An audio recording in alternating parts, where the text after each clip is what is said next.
Bom dia para todos. Em primeiro lugar, eu quero agradecer esse segundo convite do Zig-Zag para estar aqui, agora numa outra posição.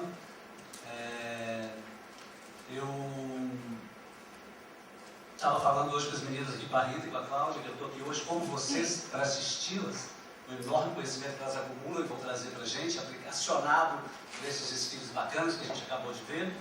Eu quero agradecer também a apresentação super generosa da Cristiane, a meu respeito, ela que eu acho que é super digna de admiração, nossa mais recente doutora, né, Cristiane? E tudo que a gente produz nessa área, né, entre arte e moda, eu acho que é fruto desse transbordamento da tensão que existe entre esses dois campos, né? É uma coisa muito crucial hoje em dia. E transitar por isso e permanecer nessa área é um ato de coragem muito grande, por isso que eu acho muito bacana que esse evento tenha nascido e a gente assistir a consolidação dele, né? Estamos na 5ª edição, não é isso?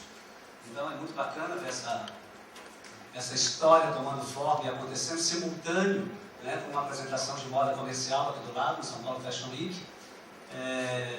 Eu vou chamar inicialmente, vou apresentar inicialmente a Rita Andrade, meu óculos, se não vejo nada.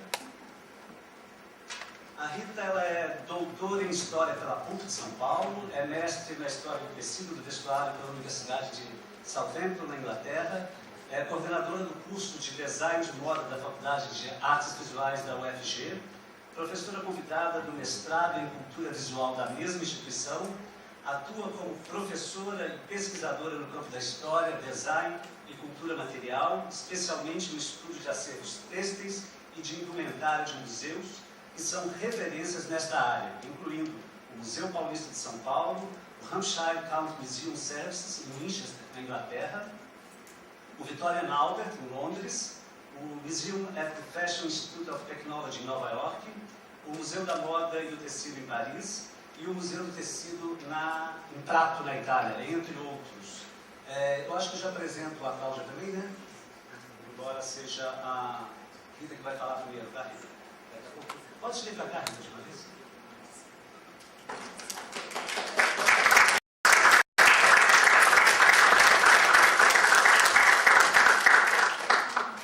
A Cláudia Garcia Vicentini é professora da Escola de Artes, Ciências e Humanidades da Universidade de São Paulo, no curso bacharelado em Texto e Moda. A área que ela atua é de criação, é doutoranda do programa de pós-graduação da Faculdade de Engenharia Mecânica da Unicamp, na linha de pesquisa. A linha de pesquisa dela é Projeto de Produtos de Vestuário, é mestre em Comunicação e Semiótica pela PUC de São Paulo, pesquisa dela é lingeries, engenheira têxtil formada pela FEI, possui artigos em revistas, congressos e livros, tais como Design de Moda, Olhares Diversos, Intimidade Revelada, em parceria com a Hope Lingeries, Corpo e Moda, entre outras coisas. Pode subir aqui para a gente, Cláudia.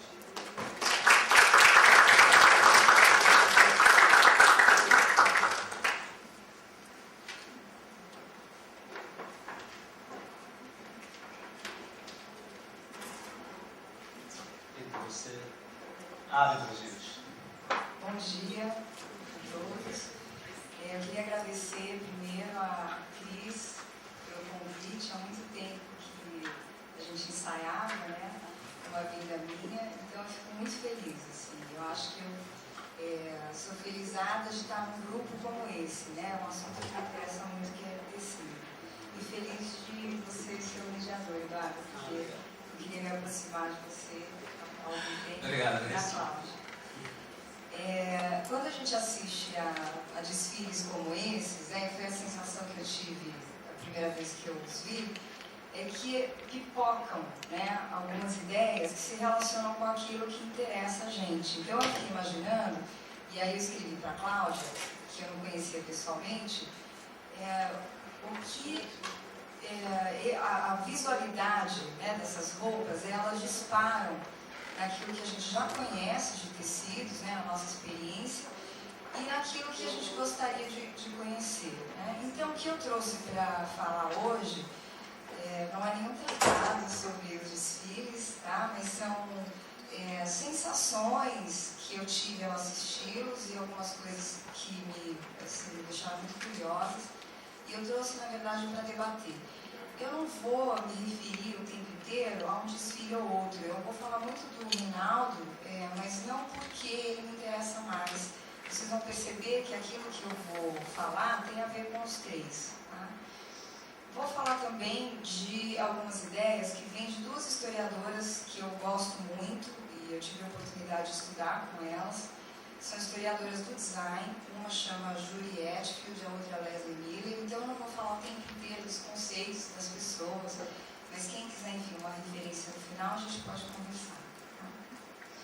Então, olha, ao assistir esses desfiles, eu imediatamente penso nas roupas vestidas em corpos que vão ganhar as ruas, as casas, os guarda-roupas, enfim, que vão ampliar essa existência para além desses momentos catárticos, né, que são a criação e a apresentação em forma de desfile, né, a um público.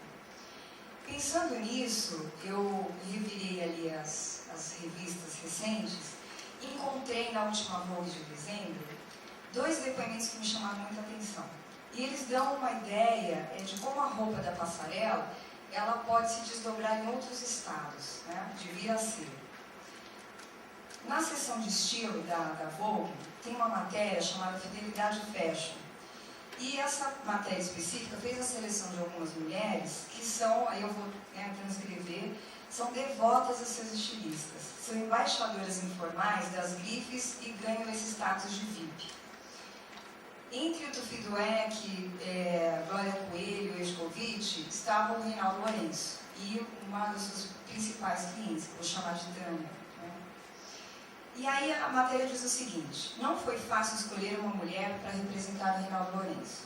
Nas festas paulistanas, há um séquito de admiradoras que sempre que podem aparecem com um modelito seu. Se Cássia Ávila é a sua musa mais conhecida, a empresária Tânia é cliente VIP há muitos anos. Ela sempre aparece e compra as peças de que eu mais gosto, comenta o estilista. Fã do estilo elegante e refinado de sua melhor cliente. Ela tem um olhar apurado, sabe se vestir como poucas mulheres. A admiração é recíproca. As roupas de Rinaldo são modernas e clássicas ao mesmo tempo. Tenho muitas peças dele, mas parece que nunca são suficientes. Diz a Tânia.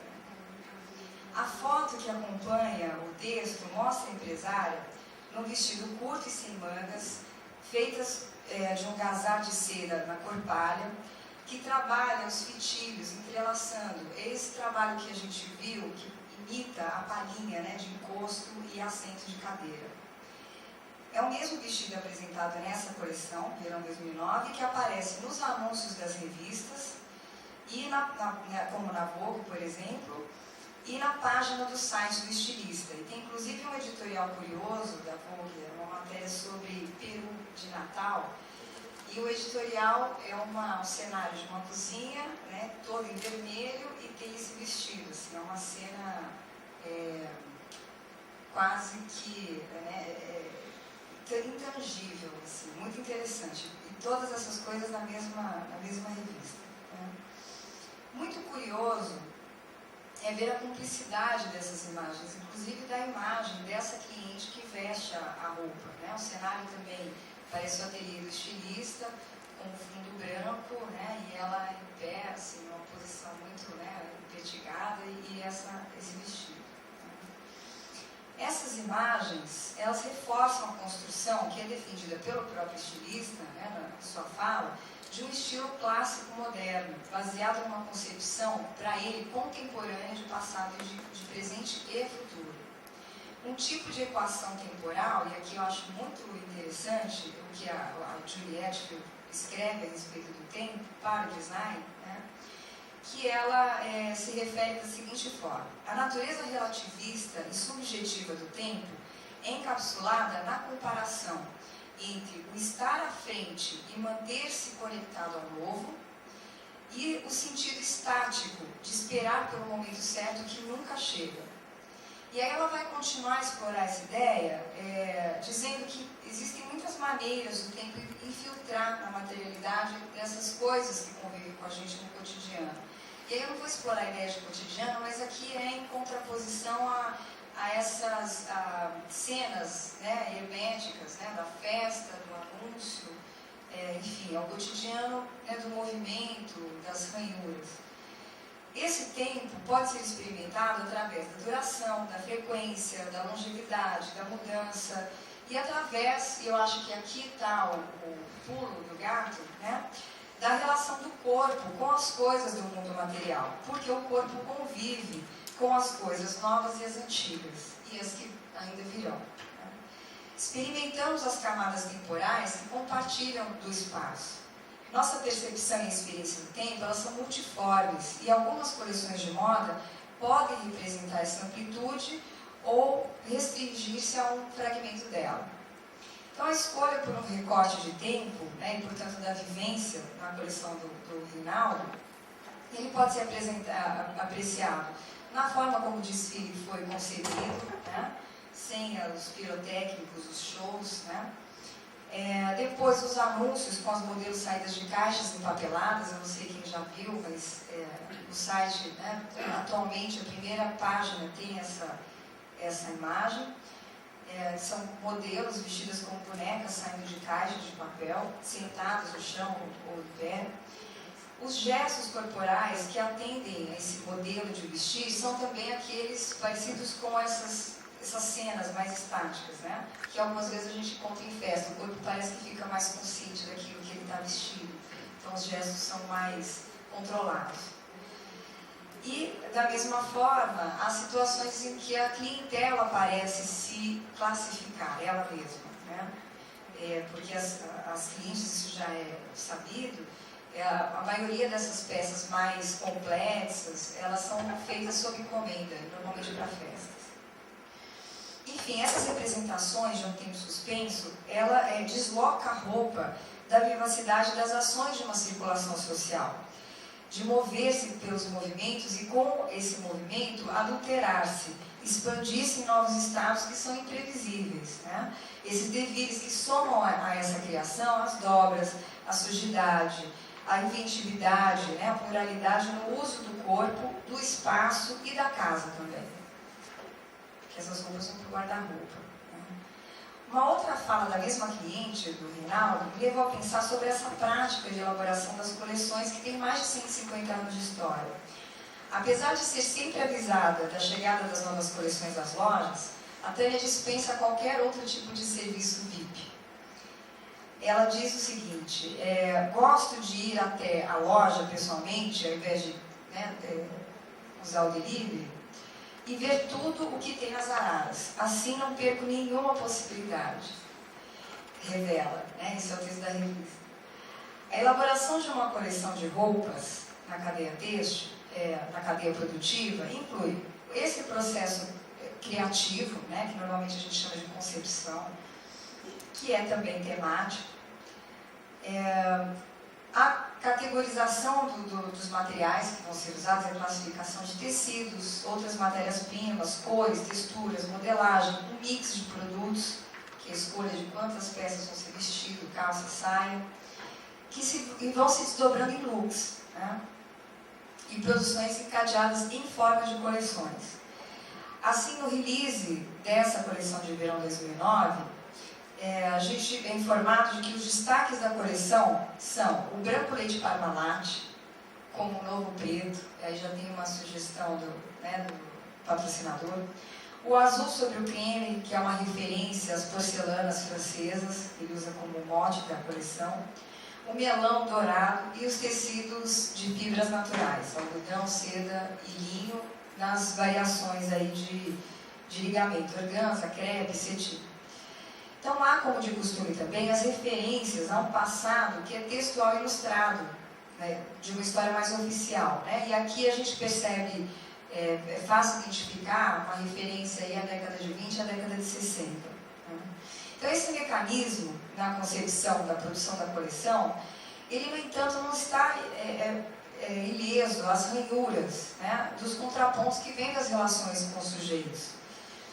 A stylist Flávia Laffer, aqui eu acho que é um bom exemplo de como isso pode acontecer, esses desdobramentos.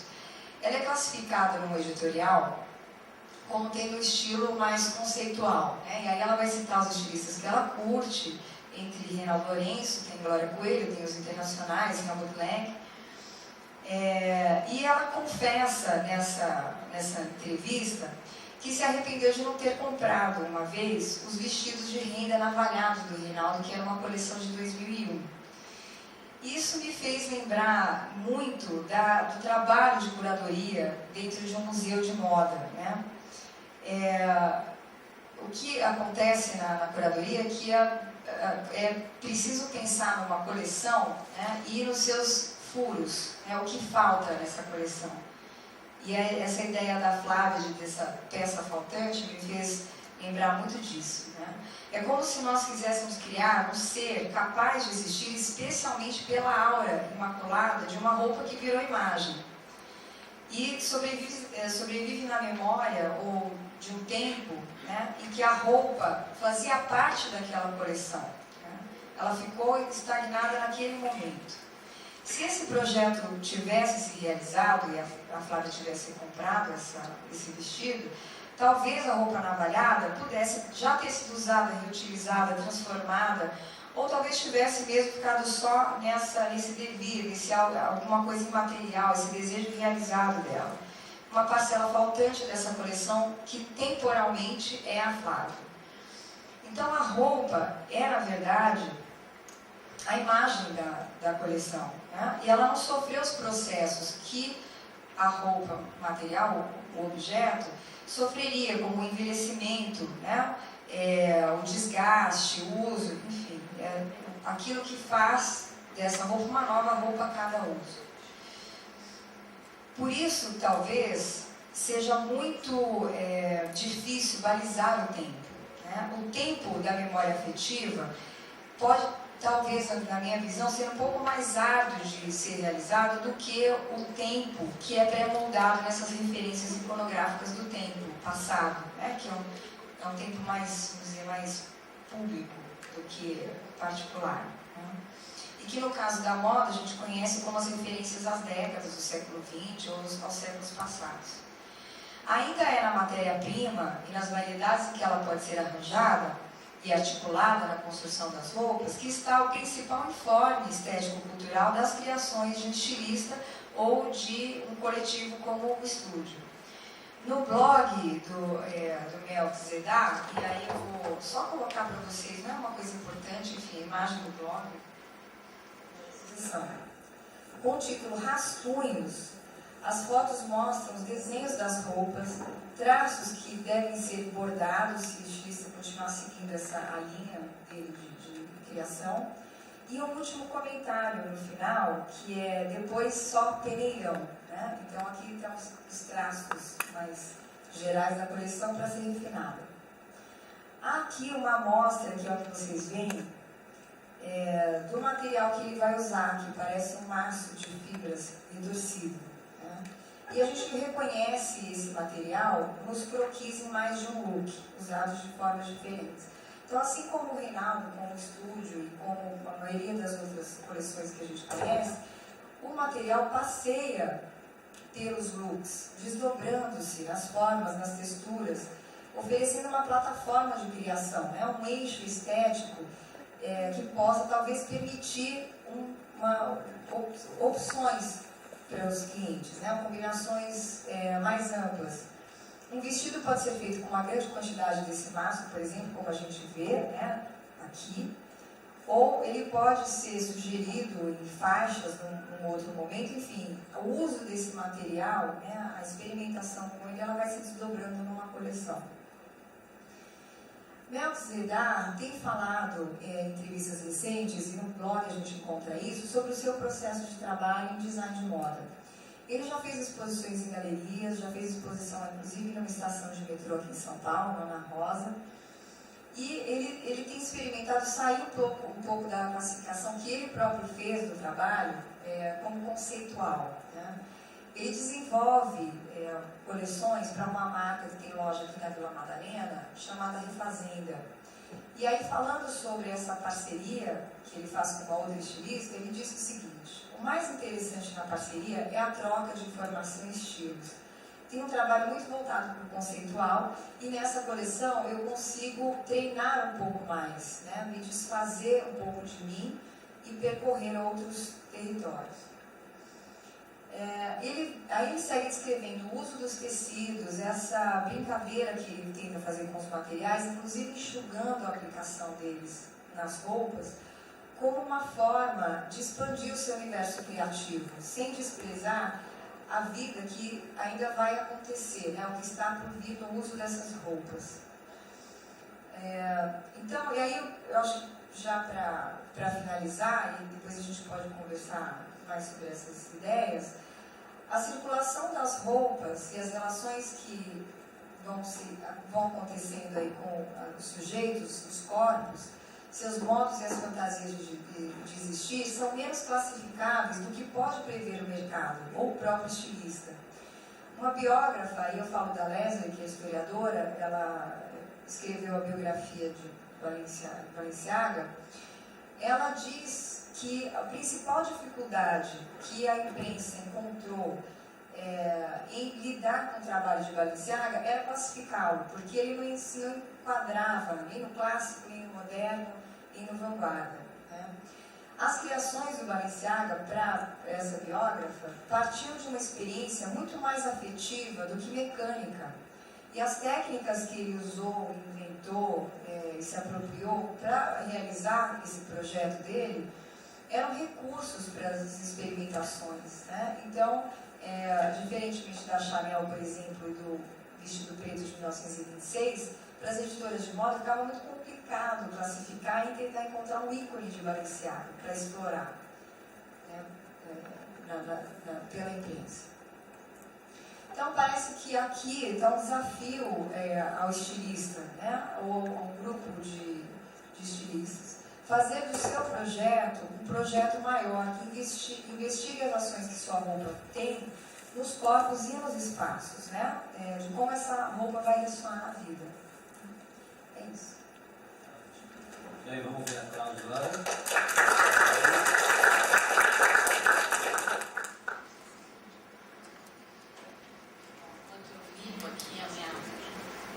Auxiliar, eu queria agradecer muito a Cris, a todos, pelo convite. Estou super contente de estar aqui com vocês. Tem muitas pessoas conhecidas, muitos alunos, amigos, né? E gostaria mesmo de compartilhar com vocês essas minhas reflexões. Um prazer conhecer a Rita pessoalmente, porque eu estou ouvindo falar há muito tempo, né? Eduardo também, muito feliz mesmo. Eu estou tentando ligar o computador. Vou explicar um pouquinho do que eu fiz. Quando eu assisti aos desfiles propostos, os comentários e tal, me vieram alguns questionamentos que têm a ver com a pesquisa que eu desenvolvo no momento, né? Então, eu trabalho com o quê? Eu pesquiso os processos de criação, todos os elementos, os paradigmas que estão envolvidos no processo de criação hoje. E eu achei muito ilustrativo esses desfiles, principalmente do estúdio, e do Melquisedá também, porque eles vão ao encontro disso que eu estou realmente pesquisando, que eu estou encontrando como algumas conclusões desse momento atual, tá? Então, mas o que eu trago para vocês não é nem nada assim muito definitivo, nada definitivo, são mais reflexões e interrogações mesmo que eu vou compartilhar. Só para começar, eu acredito que o homem, ele sempre instituiu as suas organizações sociais de poder econômico e tal, a partir das relações estabelecidas com o espaço geográfico. E o seu deslocamento nesse espaço, através dos sistemas de comunicação, transporte e tal, tem definido outros espaços limites. Eu vou explicar por que eu estou falando disso, né? Diante dessas possibilidades de atuação e esses espaços e também modos de uso de energia, tá? Com os recentes sistemas de teleinformática e novas interfaces tecnológicas, toda essa movimentação, ela se imbuiu de uma nova dinâmica espaço-temporal e tem reconfigurado a existência do indivíduo, né? E suas relações acontecem agora mediadas e não mais restritas ao contato experiências locais, né? O que é isso, então? Em outras palavras, é uma disseminação da informação, é aquilo que a gente conhece como globalização da informação, né? Então, é isso que acontece por essas possibilidades de deslocamento. Então, a rede, o virtual, ela possibilita essa viagem, tá? Por isso que o estúdio me chama muito a atenção já há algum tempo, eu gosto do trabalho deles, por causa dessas possibilidades que eles oferecem. As palavras-chave do meu trabalho, elas são a complexidade, a rede, o híbrido, o virtual, o sustentável e o estésico. Então, essas são algumas das palavras que eu trabalho para pensar a minha pesquisa. Então, eu vou falar alguma coisa sobre essa complexidade, que, na verdade, o fenômeno da complexidade, no meu modo de pensar, ele engloba todo esse processo, inclusive o que a gente viu hoje nesses desfiles. Tá? Esse é um trabalho da Tobiotaki, que chama Conversas, e ele é intitulado Complexidade. Tá? Então, por isso eu trouxe ele aqui para a gente começar a conversar. Então, começamos com o quê? Um grande fluxo de informações. Nós temos uma reorganização do pensamento. Se a gente olhar para esses desfiles, a gente olhar a roupa, aí eu vou buscar você. Na década de 50, de 60, quando nós assistimos, né, hoje a gente tem aqueles registros, mesmo do Balenciaga e tal, dos desfiles que se faziam em ateliês, e havia uma plateia, né, assistindo, era uma coisa muito fina, muito, né, chique. Hoje nós temos um processo, um sistema complexo, como diria o Edgar Morin. O desfile hoje, a moda, como a gente diz, ela é um sistema complexo, né? Então, o que nós temos aqui? O que é o que eu trabalho? Na complexidade do Edgar Morin, que é um dos autores, é a não linearidade, são as interconexões, é o caos, é a desordem organizada, é aquilo que nós não identificamos à primeira vista. Nós temos uma certa dificuldade para a identificação, porque não é linear, né? São sistemas auto-organizados. Esse auto-organizado é diferente de uma organização linear, tá? É uma organização particular daquele sistema, não necessariamente o que a gente conhece, tá? E principalmente, o que eu gosto muito é uma incompletude, é aquilo que fica inacabado, que te dá a sensação de inacabado. Então, o que é um sistema complexo? Eu acho que um dos grandes exemplos que nós vimos agora são esses desfiles, são sistemas complexos. Eles envolvem vários elementos no processo de criação, que escapa daquele processo só do desenvolvimento da coleção do vestuário, que é aquilo que a gente vê como o princípio, os esboços, os desenhos que o estilista, o designer, vocês preferirem, ele trabalha, tá? Então, esse sistema hoje, ele é muito mais abrangente, né? Nós pensamos a roupa, vou me apropriar do que você falou, a roupa que sai para a rua, né? Então, quando você pensa a coleção, quando você cria, você tem que pensar como essa roupa, ela vai para a rua. Em primeiro lugar, quando você vai apresentar no desfile, as pessoas que estavam envolvidas, como você cria esse sistema. E depois, como ela vai sair dali, né? Esse todo é um sistema. Tá? Aqui eu tenho alguns exemplos também de sistemas complexos. Outra coisa que eu vou avisar para vocês é que eu não trago muitos exemplos de moda só. Eu gosto de pensar nas outras áreas, na interface com as outras áreas. Então eu vou trazer arquitetura, eu vou trazer design de objetos e eu vou trazer gastronomia, tá? Depois vocês podem me criticar. Então aqui eu tenho alguns exemplos dos caos fractais. Então é a apropriação da arquitetura da física. Então são os fractais que são estudados hoje como formas geométricas produzidas pela natureza, né? E hoje elas estão sendo incorporadas na arte, bastante na arte, no design e principalmente na arquitetura, tá? Então esse é o Museu de Toronto Depois nós temos complexidade e diferença do Renzo Piano, e essa imagem à minha esquerda é a imagem de um fractal. Né? Esse é outro exemplo que eu trago para vocês, o Kokutia, é um grupo de arquitetos que trabalha já com esse sistema de complexidade, e eles vão trabalhar com formas não convencionais e formas que, por um sistema que chama algoritmos genéticos, um software que usa os algoritmos genéticos, essas formas elas vão se reproduzindo de uma maneira aleatória. Tá? Então você tem os algoritmos genéticos, a interação, a seleção e um ambiente emergente, tá? Que faz parte desse processo. Então aqui é uma simulação dessa forma numa cidade, né, num bairro qualquer, tá? Da possibilidade de inserção dessa forma. Então, esses exemplos eu trouxe para simular os processos, né, os sistemas complexos, tá? Como nós vemos hoje. Outro fator muito importante nesse processo de criação, aliás, eu acho que um dos mais importantes dentro da complexidade, é o fator estésico. É a estesia, a busca pela estesia. O que seria isso? A busca pela estesia é aquilo que nós percebemos, que nós sentimos, né?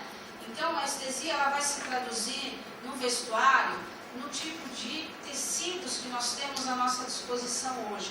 Então, o que nós podemos observar? Nos desfiles que nós vimos, por exemplo, a fluidez dos tecidos, cada vez mais as microfibras, né? A inserção de novas tecnologias nessas microfibras, as nanotecnologias, tudo isso vai possibilitar o quê? Uma super percepção do ser humano, do entorno. Então eu acho que é muito importante nós percebermos esses fatores na nossa volta. Por exemplo, eu vi no desfile do estúdio a mochila com uma tela acoplada atrás, né? Que é o nosso exemplo de um híbrido, tá? E também dessa estesia, tá? Então aqui eu tenho alguns exemplos de tecidos que vão trabalhar a estesia. Só a título de curiosidade, essas pesquisas elas começam normalmente nos departamentos de desenvolvimento de materiais bélicos e armamentos, tá? Roupas de soldados, etc. O MIT, principalmente, faz muita pesquisa nessa área, né? E os desdobramentos dela, que nós vimos mais, que a gente vê mais comercialmente. Tá? Então, aqui nós temos a inserção de fibras ópticas numa peça de roupa. Esse tecido é um tecido desenvolvido no MIT, no MIT, tá? Essa daqui são as fibras, mostram mais claramente como elas estão sendo inseridas. E por que você insere esse tipo de material? Para você monitorar à distância as reações do organismo da pessoa que está vestindo. Normalmente isso é feito para a indústria bélica, né? Mas o que acontece é que isso vem para o mundo comercial também, com uma outra leitura, né? Eu acho mais interessante. Esse daqui também é um trabalho do Emergent Dress, né, do Design and Performance Lab, que vai trabalhar também roupas num sentido mais virtual, nas possibilidades de criação virtuais de vestimenta do corpo, vai interrogar isso, dessa realização entre o virtual e o corpo, que corpo você veste, que corpo você cria, né? Essa é a mão ciborgue para equipamentos de realidade virtual. São tecidos especiais, também acoplados com fibra óptica, como a gente estava falando. Tá? E aqui é um outro ponto que esses mesmos estudos de cores e tal, já trazendo para uma perspectiva do sentir bem, de como você pode trabalhar isso na própria casa, por exemplo, que aqui são as cores que se modificam, podendo controlar, explorando as sensações das pessoas e tal, pelas cores, né? E esse trabalho, até que eu vou mostrar agora, foi um trabalho desenvolvido por alguns alunos meus no ano passado. Nós fizemos uma pesquisa sobre estesia nos vários campos do design, tá? E porque justamente nós usamos isso para os processos de criação. Aqui são efeitos de cores usados num bar, né? E não só as cores, mas as formas.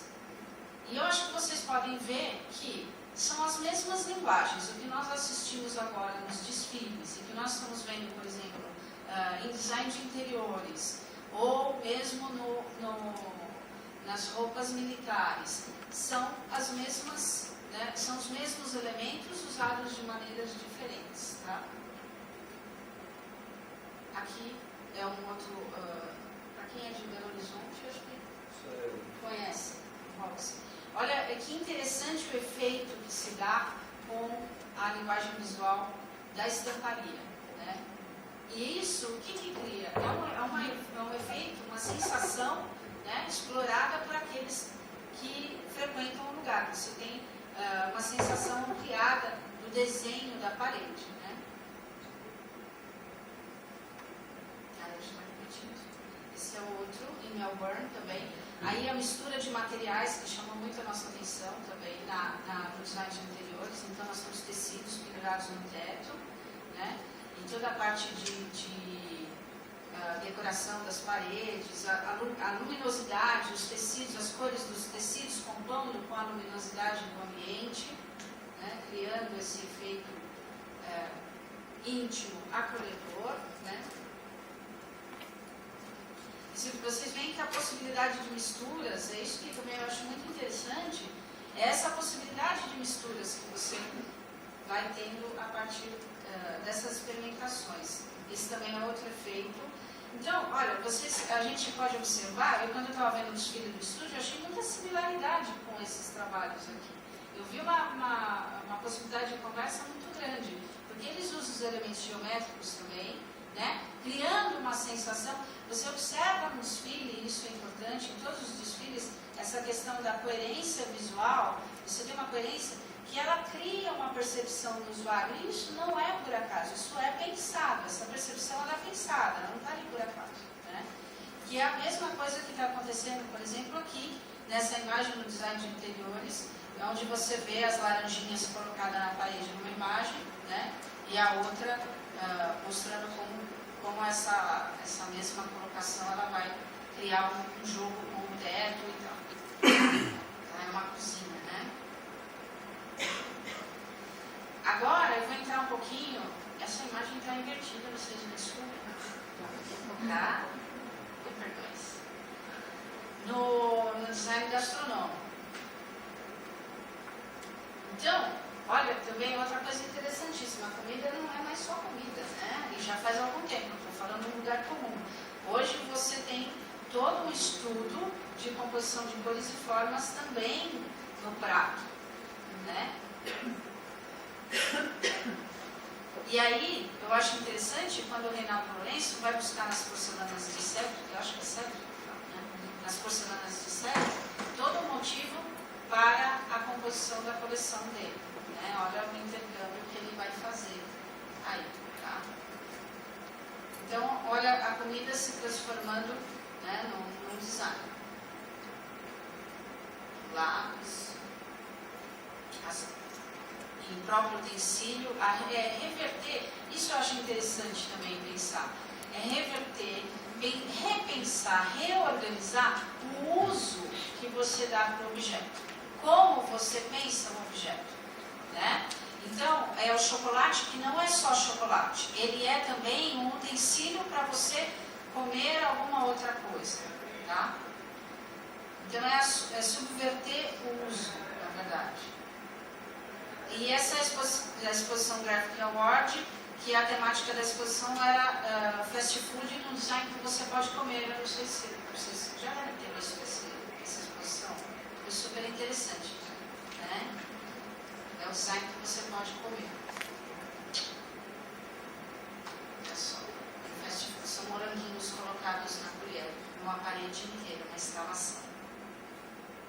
depois era comigo, tá, gente? Perto da hora do almoço. E por último, o que eu queria falar, na verdade, assim, o essencial nesse caso não é o objeto resultante, tá? Desse processo, de um processo construtivo convencional, mas é a forma de pensar, é o pensamento que esse novo processo criativo ele engendra. Tá? Então é isso que me chama mais a atenção. Os designers eles poderão pensar o design não mais sobre a ótica estereotipada de um objeto concreto que navega inerte no tempo, tá? Mas como um sistema dinâmico, híbrido, como vocês podem observar, né? Ou completamente virtual, integrado ao tempo, aos sujeitos, como um sistema complexo. E para fechar isso, não dá para deixar de falar da sustentabilidade, porque é um dos pontos que, a meu ver, vão modificar completamente o processo criativo daqui a uns 20 anos, mais ou menos, 30. Porque, inclusive, nós vamos ter uma mudança na nossa forma de energia, porque nós teremos aí uma mudança no uso do petróleo, né? Então, quando há, historicamente, mudanças nos processos de uso energéticos, aí você pode me corrigir, né? Você tem uma mudança de processos criativos, né? E de uso, tá? Então, eu acho que entre 20 e 30 anos nós temos uma mudança muito radical de processo de desenvolvimento de produto, tá? E eu falo em design sustentável e jamais em ecodesign, tá bom? Porque o ecodesign, ele é o quê? É você trabalhar o design para produtos ecológicos, a ecologia. E, na verdade, o design sustentável é uma coisa muito ampla, que vai trabalhar com o ambientalmente sustentável, economicamente viável e o socialmente responsável, tá? Os 5 pontos importantes disso são, segundo o Zinzino Resoli, a pré-produção, a produção, a distribuição, o uso e o descarte, né? Então, quando a gente está falando, eu estou trabalhando com um processo de desenvolvimento sustentável, é muito complexo, difícil quem trabalha com esse processo inteiro, né? Porque você tem todos esses quesitos importantes aí que você tem que trabalhar para tentar fazer um produto sustentável, né? E principalmente do vestuário, ele engloba toda a indústria têxtil, no caso da pré-produção e da produção, que tem um aparato tecnológico e químico muito grande, né?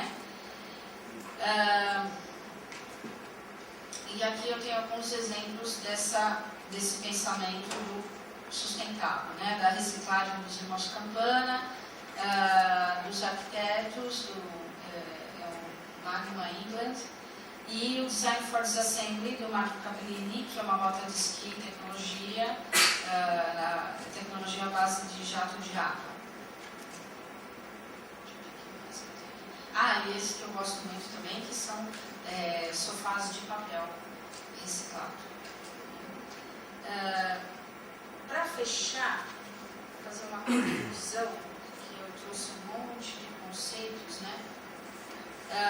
Eu tenho uma reorientação. Já deu? Então vou fechar. Nós temos a reorganização do processo criativo. E os exemplos, eles ilustram o emprego de princípios do pensamento complexo na concepção de objetos, né?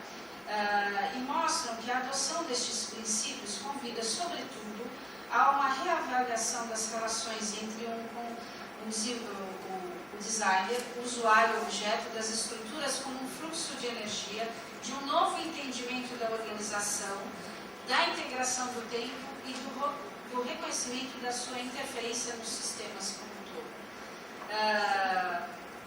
E aí é aquilo que eu falei, o designer não precisa mais pensar o objeto como inerte no tempo, uma forma estereotipada, mas como uma relação híbrida e virtual, né, que pode caminhar ou no espaço ou no espaço virtual ou no espaço concreto, tá? Então, eram essas as minhas interrogações que eu partilho agora com vocês e eu agradeço.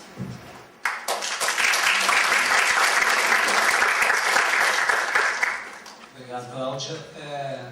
Certamente, com todo esse material que você trouxe sobre interface entre áreas criativas, muito interessante, e a percepção da Rita de como as imagens e as propostas de moda se inscrevem no nosso cotidiano, na nossa percepção. A gente vai ter assunto para conversar aqui de sobra. Eu, com a minha obsessão classificatória de editor de moda, vou só acrescentar algumas coisinhas aqui, bem circunscritas aos desfiles, que eu fiz algumas notas.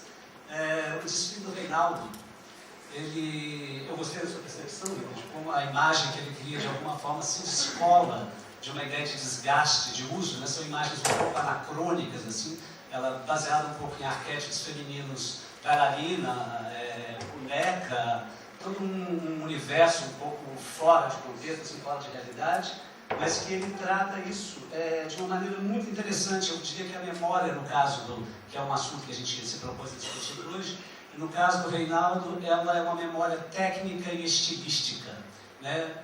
Depositada em cima dos estratos da história da moda. No caso do desfile do Melk, eu já acho que ele trabalha de uma forma emocional, é uma memória passional que ele aplica sobre a matéria-prima, com aquelas rupturas e distorções dos tecidos e da modelagem, que é bastante interessante também. O Melk é um artista, um estilista em estado bruto, que vem lapidando gradativamente, né, o talento dele, todo mundo está de olho nele para ver como é que ele se desenvolve, aí é bem interessante o trabalho. Trabalhou basicamente com organza. E no caso do estúdio, com essa virtualidade toda, eu chamaria a atenção para uma memória compartilhada, porque é mediada pela tecnologia, né? E a estampa representaria isso com muita clareza, como forma de reprodução levável a todos os campos, pode ser levado a todos os campos, como a Cláudia trouxe, essa interação entre áreas diferentes. Isso é só para esquentar um pouco mais, trazer um pouquinho dos desfiles e abrir para vocês agora para a gente conversar um pouco com as duas presenças ilustres aqui, tá bom? Eu vou começar falando um pouquinho.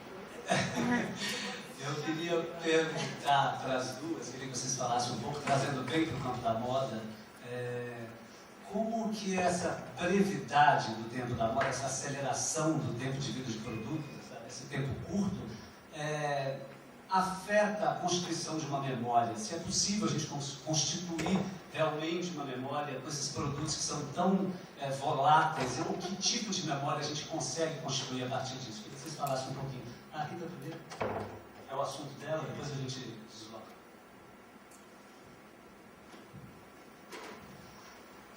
Pensar alguma coisa inteligente para te dizer. Porque eu vou falar de uma coisa que eu acho muito interessante, que eu vi de perto, um museu, numa cidadezinha pequena na Inglaterra, que tem uma prática de fazer uma reunião entre curadoras e a cada ano elas escolhem o vestido do ano, né, como uma forma de esse vestido representar a memória daquele ano. Então, quer dizer, se a gente hoje visitar esse museu, vai ter uma exposição ali cronológica, a gente vai ver o que a Gucci foi o vestido de 1996, então era o vestido. Eu acho que a memória é sempre uma seleção, né? Então ela não consegue encapsular ali nas suas várias formas de representar, né? Seja uma exposição, a seleção que se faz uma revista, a seleção que a gente faz da própria vida, do que viveu, é uma seleção, né? E aí tem as explicações científicas todas, né? De que tudo que você pensa durante 12 horas depois do acontecido é fixado na sua memória. Você vai se lembrar daquilo o resto da vida, né? Então, se vocês quiserem esquecer alguma coisa, não pode pensar nela pelas próximas 12 horas depois que ela aconteceu, né? Até coisas mais afetivas mesmo, né? A memória tem a ver com afeto. Então, eu acho que esse ritmo, eu não sei se a gente está, na verdade, num ritmo louco da moda, ou se a gente está vivendo um pouco do processo inverso, né? O que eu quis fazer um pouco não é uma crítica à formação de coleções, mas a coleção veio de um momento na história em que era a industrialização, então ela funcionava para o sistema, né? Eu não sei se funciona ainda para esse sistema. Tanto é que aí você pode dizer melhor do que eu. Eu acho que as grandes confecções, ou as médias, até as pequenas, em Goiânia, onde eu moro hoje, eu vejo isso, poucas confecções trabalham com o sistema de coleções grandes, né, 4 por ano. Então, por isso, eu sinto que algumas marcas estão abrindo essa oportunidade de uma conversa mais próxima com a sua clientela, com as pessoas, né? Então, tem o caso da modista, por exemplo, que a Rosane me apresentou, uma loja que tem na Lorena, Tietê, né? E tem ali, eu acho que tem a multimarcas também, não é? E tem um atendimento individualizado, que você pode, enfim, bolar sua roupa junto com uma outra pessoa, né? Então eu gosto dessa ideia e não vejo nenhum impedimento de que isso aconteça em grande escala também, né? CNA que já fez isso, né? E, então eu acho assim, eu não sei, tomara que eu tenha dito alguma coisa. Não, ontem eu tive a oportunidade de ver aquele filme Inútil, que está passando aqui, um filme chinês, né, sobre os efeitos da indústria de moda, né, na cultura chinesa, é bastante interessante, e tem chama Inútil. E ele acompanha a trajetória de uma estilista, a Maki, que ela, a uma certa altura, ela diz que é motivada por uma percepção de que o mundo não os vê como criativos e também por uma necessidade dela de produzir alguma coisa consequente no terreno da moda, ela parte para uma grife que ela chama de inútil. E ela disse assim, que não me interessa mais utilidade, ela começa a fazer coisas fora do tempo da moda, inteiramente fora do tempo da moda, até de questão de usabilidade. Então, assim, eu potencializei um pouco a pergunta, essa questão, mas para a gente criar essa zona aí do que é útil e, né, como a coisa se inscreve, como a moda se inscreve num tempo de utilidade, como ela se inscreve num tempo cultural, como a gente percebe, consegue lidar com esses registros, né? Era por aí, mas eu acho que você falou super bem. Trouxe alguma coisa, fala coisas inteligentes.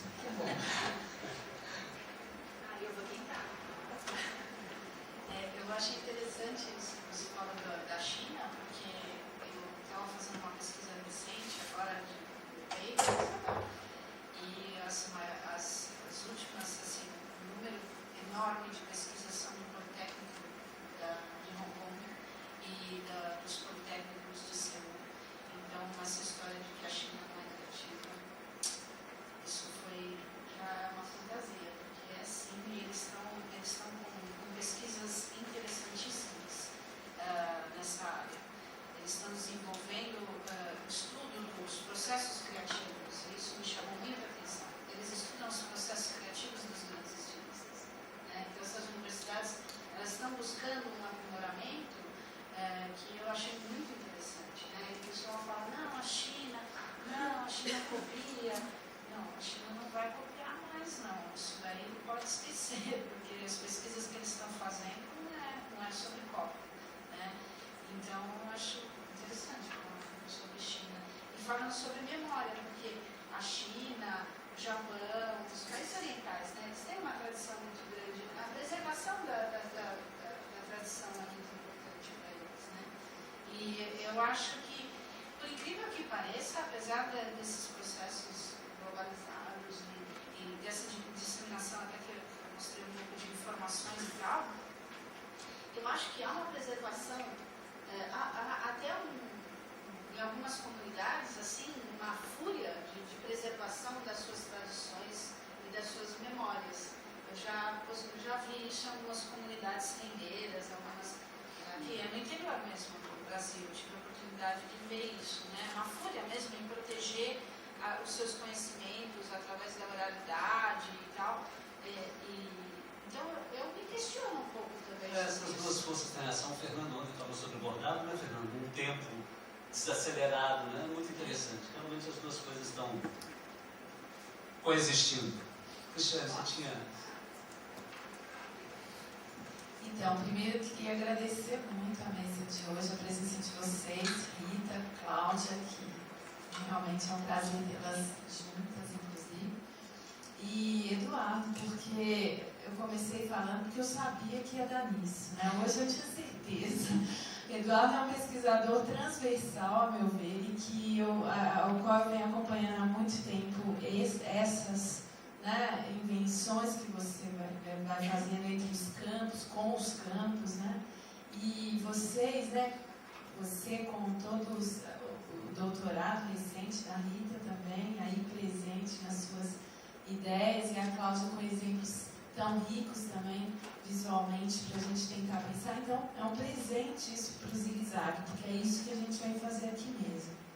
E daí eu achei muito interessante, porque quando eu escolhi esses desfiles, algumas dessas questões da memória vieram muito, e aí te agradeço também pela classificação singular aí, e o modo de vê-los, né?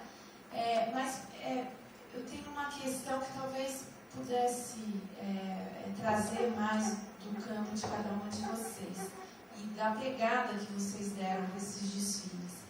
Que quando eu pensei em colocar o estúdio aí para finalizar essa ideia da matéria-prima como um lugar da memória, né, em diversos e múltiplos sentidos, eu pensava muito nessa história da memória digital, né? Ou seja, dessa imaterialidade da memória, que não tem mais aquela coisa palpável da renda, de pensar essa memória só como uma viagem de volta, né? Que é o que mais se compreende em geral como memória. Mas o estúdio me dá aquela ideia da memória do futuro, né? Da saudade do que eu não vivi e do que já veio e eu nem cheguei, né? Ou seja, dessa complexidade aí, pegando o conceito que você traz, para a gente pensar a memória, a moda, os funcionamentos da moda e a própria matéria-prima na centralidade disso tudo, ou seja, hoje aqui, né, na verdade, porque isso pode estar em diversos outros pontos e campos também. Então é mais para talvez gerar alguma outra conversa, né, nesse sentido de uma memória que não é mais palpável e passa por questões que, por exemplo, você trouxe também.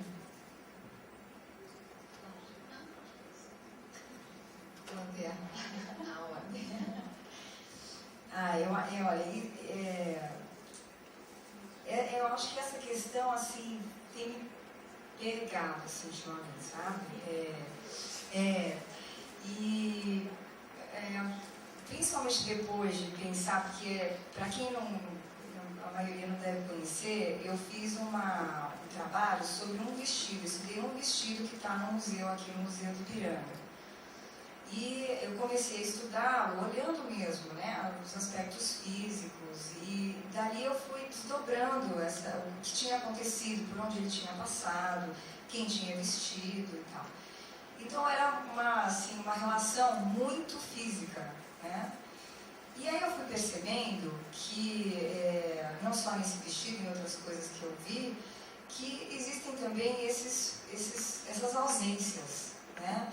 Então, se a gente pensar, por exemplo, tem um exemplo que eu acho que todo mundo vai reconhecer. Vocês devem ter uma caixinha de costura em casa, pelo menos a agulhinha, aí ficam aqueles botões, né? Um pedacinho de um tecido que você gosta, enfim, cada um tem a sua caixinha, né? E eu percebo essa caixinha, como eu percebo também no depoimento da Flávia, de que ela, hoje, 8 anos depois, ela lembra do vestido que ela deixou de comprar. De que o vestir, ele não é só uma ação física, né? Ele é também uma ação imaterial, pode ser, né? Então a gente tem na caixa de costura coisas que não irrealizáveis, né? Ou vestidos que você gostaria de fazer, de ter, e aquilo existe sim, mas ele não é material. Então eu acho que a memória, aí eu não penso tanto nessa questão do computador, de como o computador para mim ainda é um recurso, sabe? Porque mesmo para você desenvolver as roupas virtuais, você assente, né? Você imagina, e você teve uma experiência para aquilo acontecer, né? Então eu fico pensando mais nesse caminho do desprendimento, assim, do que o que é um bom corte, né? O que é um bom tecido, o que é um bom design, né? E como você pode transformar esse seu vestir em sensações, né? Nem sempre em forma de roupa mesmo. Mas isso, por um outro lado, no lado do designer, né, se reflete também numa outra percepção do fazer. E eu acho que eu estava conversando aqui com o Eduardo, desde a década de 70, como teve uma influência forte da arte, né, conceitual e tal, os currículos dos cursos de design de todas as áreas deixaram de absorver o fazer, né, essas habilidades. Então, a gente hoje, o aluno de um curso de moda, acha difícil realizar os projetos. Ou ele tem, vamos dizer, elementos muito restritos de como dar a solução do design na produção daquilo que ele imaginou, da concepção dele, né? E aí ele vai aprimorando na prática. Eu vejo o Mel Sedai, eu gostei até de conhecer um pouco mais dele, porque eu sinto que ele tem essa ânsia, né? Como é que eu faço, como é que eu soluciono isso, né? Então eu acho que tem essas duas coisas.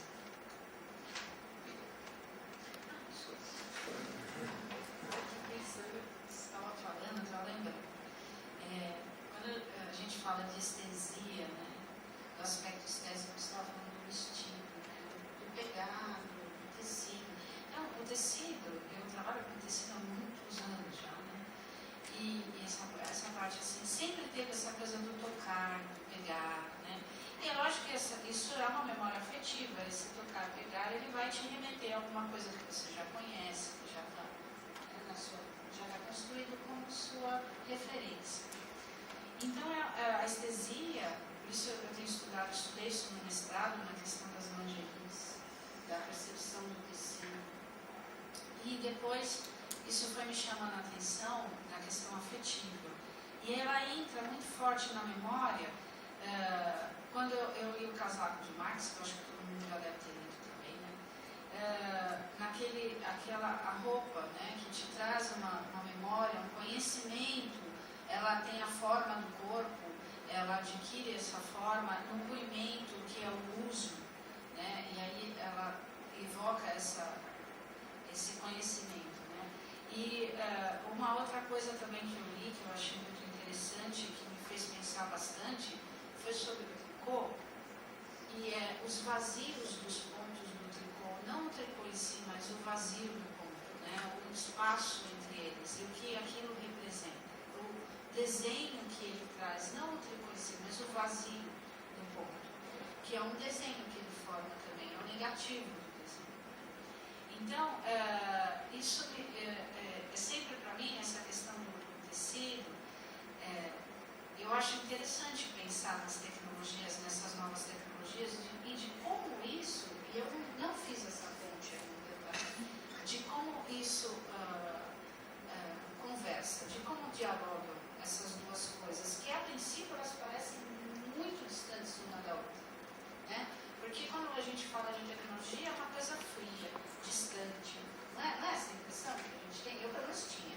Era uma coisa fria, distante, assim, é um espaço, é aquilo que eu acho que foi, não sei se foi o André Parente ou o Pierre Levy que disse, que é um espaço em potencial não realizado ainda. Ele pode realizar, mas ele não está realizado, é um potencial que na verdade não existe. Mas se a gente pensar isso com a memória, começa a fazer sentido. Começa a fazer sentido, porque o que é você pensar essa memória afetiva, isso que você tem quando você toca o tecido? Porque nós todos que somos dessa área, nós somos extremamente sinestésicos, né? Nós temos que pegar, tocar, cheirar, senão aquilo não faz sentido para nós, né? Então, eu acredito que essas potencialidades tecnológicas, quando a gente pensa na exponenciação da percepção, tem algum diálogo aí, ainda que eu ainda não consegui, ela estava até falando com a Suzana, que eu não consegui fazer essa ponte, mas existe uma conversa nessa exponenciação dos sentidos e essas memórias afetivas. Sabe o que eu fiquei pensando?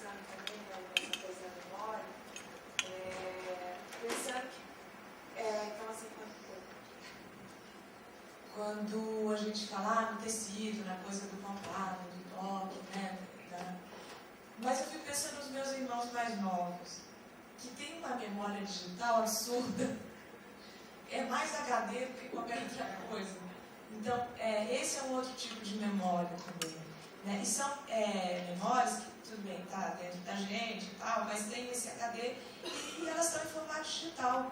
Né? Então, qual é essa potencialidade também dessa memória que está em formato digital? Então, para a gente, eu acho que, pensando nessa coisa do toque, né, desse tipo de afeto e tal, mas para eles, eu acho que você pensa também em mais um outro tipo de memória. E que o Kirchhoff fala, quer dizer, a partir do momento que está tudo em formato digital, você tem, que aí eu acho que entra essa coisa dos sistemas complexos, né?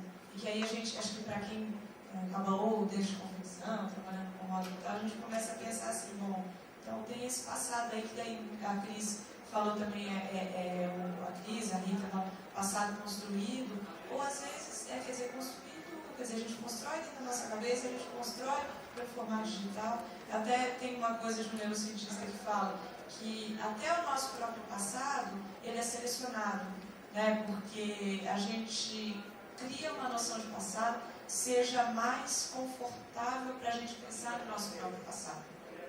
Né? Para não ser tão traumático, para a gente conseguir sobreviver. Então, eu fiquei pensando nisso também, nesse tipo de memória que essas outras gerações estão vindo. Essa conversa que eu ainda fiz. Então, eu estava pensando sobre isso também. Eu acho que na verdade a gente está falando são de camadas de tempo e memórias, né? Assim, que elas vão colidindo, acho que são colisões, na verdade. Tem uma coisa que você fala que eu acho que a Rita também pode. Então, eu acho interessante quando você falou o seguinte, os desfiles são sistemas complexos, e aí você coloca os três. Então, eu gosto muito dessa abordagem, mas eu fico pensando que a gente, quer dizer, qual é a dificuldade disso, eu acho? É que quando a gente diz isso, não tem especificidade disso, porque um é um, outro é outro e outro é outro. Então, eu acho que tem essa complexidade e eu queria um pouco que você, por quê? Eu acho que, por exemplo, o Estúdio e Reinaldo, né? Eu acho que quando a gente fala dessas colisões de memória, os dois, eu acho que é curioso ele ter ficado no meio, né, com o moço de Recife, porque tem alguma coisa que é uma brecha, porque tem alguma coisa destruída no cenário, né? Assim, alguma coisa que está desconstruída, que é uma passagem de alguma coisa, que eu acho que a própria tecnologia, ela avança outras memórias, mas que não são memórias que vão ficar especiais, quer dizer, elas na verdade vão conviver com outras. Então são texturas, na verdade, de memórias. A gente tem uma coisa visual de memória. E eu tenho um pouco, quer dizer, qual é a grande dificuldade que a gente tem? E aí, eu acho que é o checkmate que, por exemplo, quem escreve sobre moda, jornalismo de moda, vai ter. Vai ser difícil para ele, porque se ele disser são sistemas complexos, vai ser pouco porque não vai conseguir falar e descrever o que está acontecendo. Por outro lado, esse ficar meio com dificuldade de nomear o que está acontecendo, você mesmo disse, eu acho que você fala muito bem, também é uma verdade, porque as caixinhas não estão mais tão... As caixinhas do Reinaldo mais caixinha, eu acho. Eu acho que ali tem caixinha, sim. Caixinha de boneca, caixinha... Eu acho que tem muito mais caixinha, eu acho. Acho bem feito, não sei o que, mas acho que é uma coisa nostálgica, acho que é uma coisa meio embolorada, sinceramente, eu não vejo. É um requinte, mas é aquele requinte de uma coisa assim, quase que assim, vamos reviver a monarquia, tem uma coisa monárquica, história. Uma coisa assim, a mim interessa pouco. Eu gosto, até o estúdio realmente também concordo com você, vai para a rua, e o menino também, vai para algum lugar que ele diz lá que a Rita não deu a tinta necessária, ela botou a bola nos caminhos de leite, né? Quer dizer, quando ele fala do comercial, que é curioso, ele diz, no comercial, faço conceitual, mas lá, sei lá,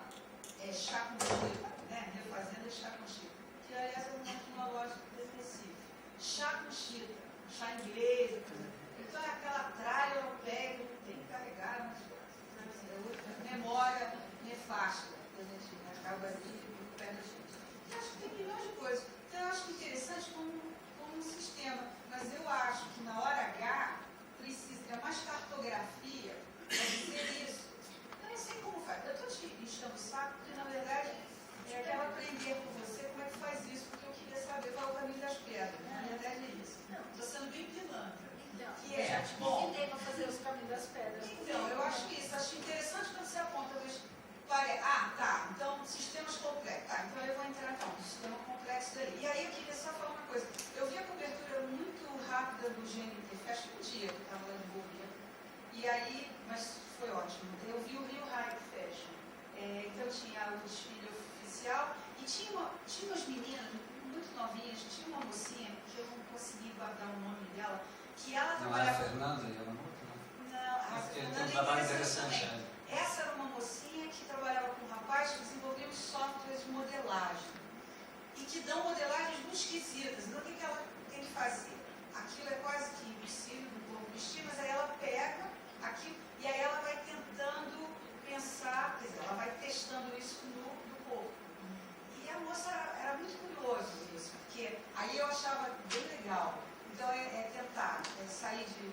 que eu achei o moço nordestino é legal, mas assim, é tudo muito... Parece que ele ainda está muito teleguiado por uma desconstrução, que está aí, que a gente conhece ainda, não sei o que, assim. Parece que a pesquisa dele é um pouco isso, mas que se ele bobear, ele vai ficar repetindo aquilo. E o estúdio é isso, as pessoas novinhas botando todos os softwares para funcionar, e nada funcionaria se não houvessem todos aqueles programas, a gente sabe disso, né? Desde a estamparia, até não sei o que, até a realização do próprio acontecimento. Mas enfim, aí você fala o que você quiser,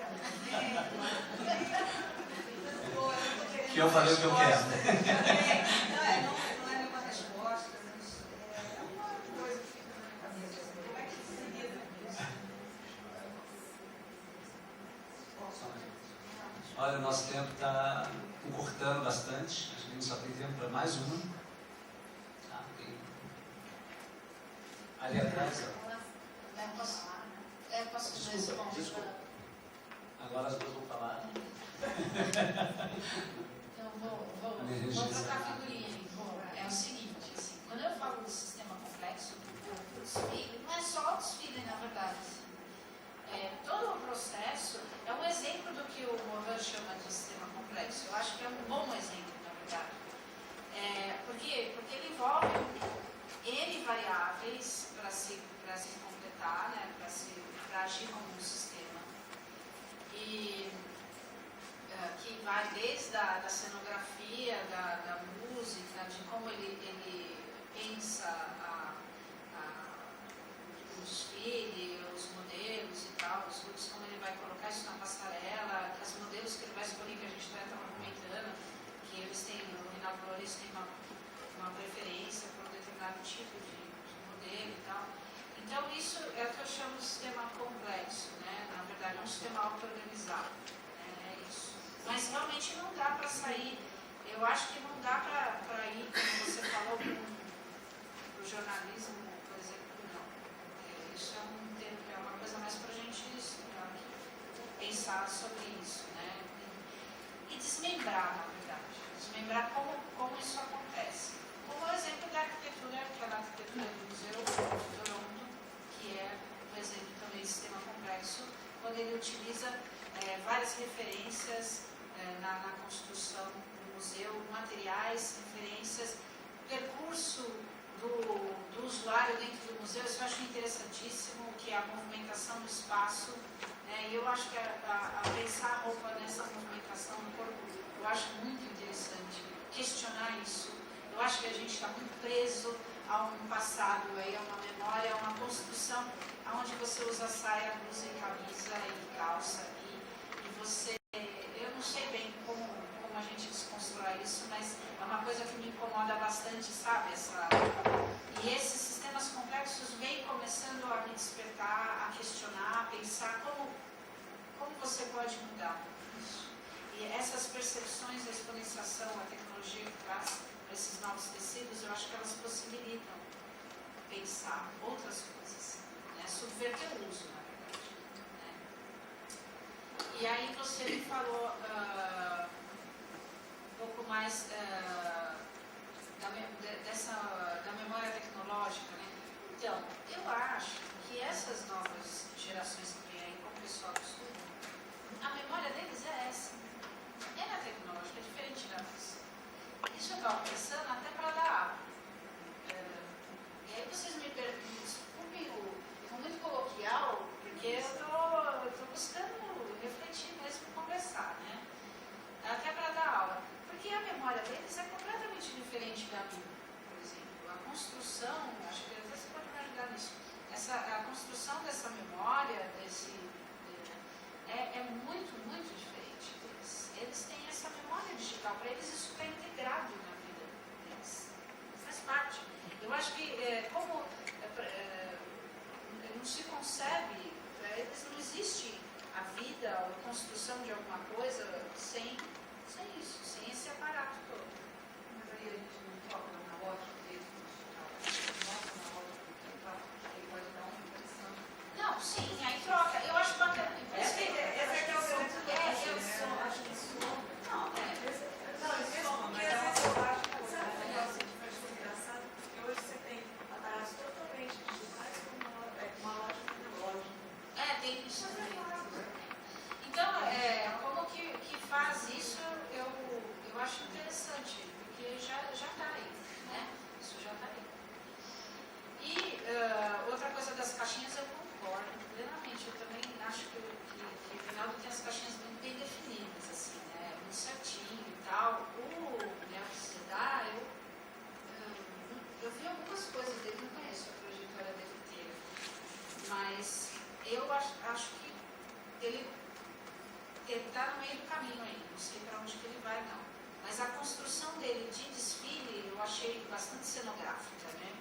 Aquela coisa bem cenário e tal. Então, O cenário, inclusive, é duvidoso. Não, mas eu estava discutindo Bastante duvidoso. Sabe o que eu estava discutindo com a Suzana? Que aquelas formas que você vê no chão da destruição assim, daquela parede, ele reproduz na roupa. Né? Então ele traz assim na roupa dele essas formas, eu achei interessante isso. Ele é um artista interessante, ele conjuga bem nessas leituras modernas de desconstrução com técnicas artesanais nordestinas. Ele faz isso bem. Pode estar encalhado nisso, mas ele faz isso bem. Agora o estúdio. Não, pode ir. Não, Só finalizando aqui. Só fechando aqui, o estúdio me interessa mais por esse aparato que eles constroem, que aí na minha pesquisa eles entram muito certinho, sabe? Cabe bem na minha caixinha. Por isso que me interessa. Então, olha, eu estava pensando no que você falou, que eu fui meio leite, assim, não falei tanto do Melk, porque em quase tudo que eu li sobre ele aparece essa dualidade comercial e conceitual. Aí eu fico pensando o seguinte, o comercial ele justifica você não pesar a mão, né?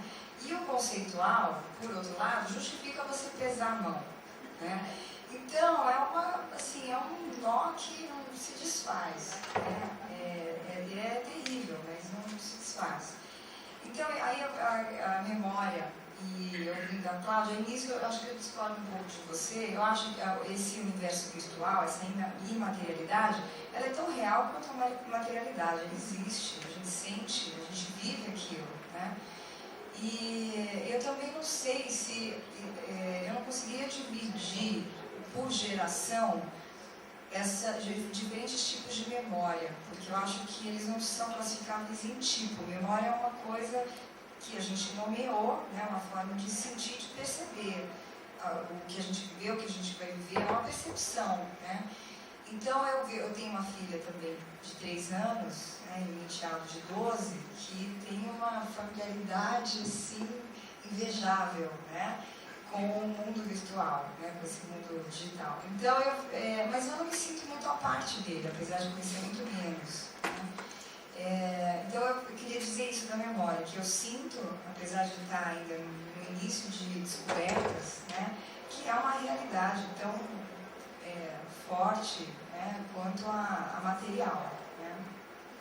E aí, para desdobrar isso, Cris, eu não sei, eu penso muito no trabalho Magiela, né?